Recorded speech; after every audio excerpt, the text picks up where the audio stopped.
السلام علیکم ورحمۃ اللہ وبرکاتہ۔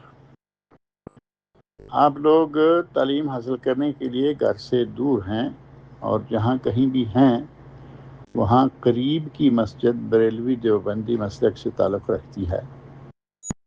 جماعت کے دوران وہ نمازی صف میں پاؤں سے پاؤں ملا کر کھڑے نہیں ہوتے، تو ایسی صورت میں کیا ہماری نماز ان کے ساتھ ادا ہو جائے گی؟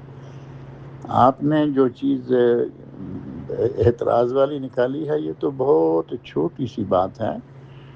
اگر تو صرف یہی ہو تو پھر تو نماز ہو جائے گی، وہ آپ پاؤں سے پاؤں نہیں ملاتے تو کوئی بات نہیں، نماز ہو جائے گی، اگرچہ یہ سنت کے خلاف ہے۔ صفوں کو اس طرح ملے ہوئے ہونا چاہیے کہ درمیان میں کوئی جگہ خالی نہ ہو، لیکن اگر کچھ ایسے لوگ ہیں وہ نہیں آپ کے ساتھ مل کے کھڑا ہوتا تو نماز ہو جائے گی، اگر وہ آدمی عقیدے کا صحیح ہے تو۔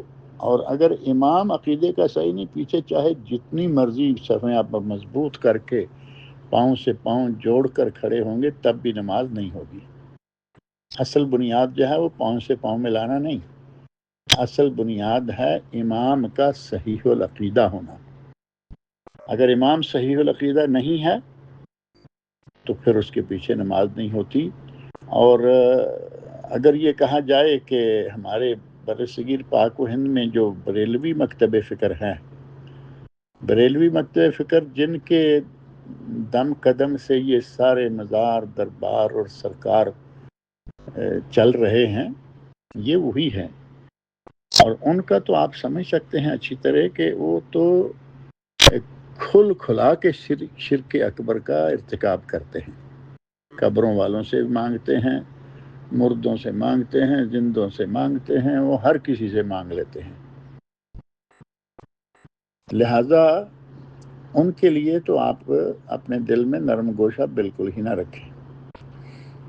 اب اس کے بعد مسئلہ ہے کہ اگر آپ کے سامنے دوسرا ہے دیوبندی مسلک سے تعلق رکھنے والا کوئی امام ہے اور اس کا عقیدہ معلوم کر لیں، اگر تو وہ بھی اسی طرح کا محض دربار پہ جاتے آتے نظر نہیں آتا، لیکن حالت اس کی بھی پتلی ہے عقائد کے اعتبار سے، اور ان کے عقائد میں یقیناً بہت ساری ایسی چیزیں ہیں جو سخت قابل مواخذہ ہیں۔ ہر صورت معلوم کر لیں کہ وہ بھی جماعت آپ کی کرانے کے لائق ہے یا نہیں ہے، اہلیت رکھتا ہے یا نہیں۔ اور تیسری بات یہ کہ آپ کے قریب، تو اس کا مطلب یہ ہے کہ آپ کو قریب والی مسجد چاہیے، چاہے وہ کوئی بھی ہو۔ آپ نوجوان ہیں، تعلیم حاصل کر رہے ہیں تو ابھی نوجوان ہیں، آپ تھوڑا دور کی مسجد چیک کر لیں جہاں آپ کو چاہے تھوڑی سی محنت، تھوڑی سی مشقت، تھوڑا سا چل کر جانا پڑے۔ اگر کوئی بائک وائک نہیں ہے تو ہر صورت چل کر جتنے قدم زیادہ چل کے جائیں گے اتنا ثواب زیادہ ہوگا۔ آپ کچھ اس طرح کا رنگ اختیار کر لیں۔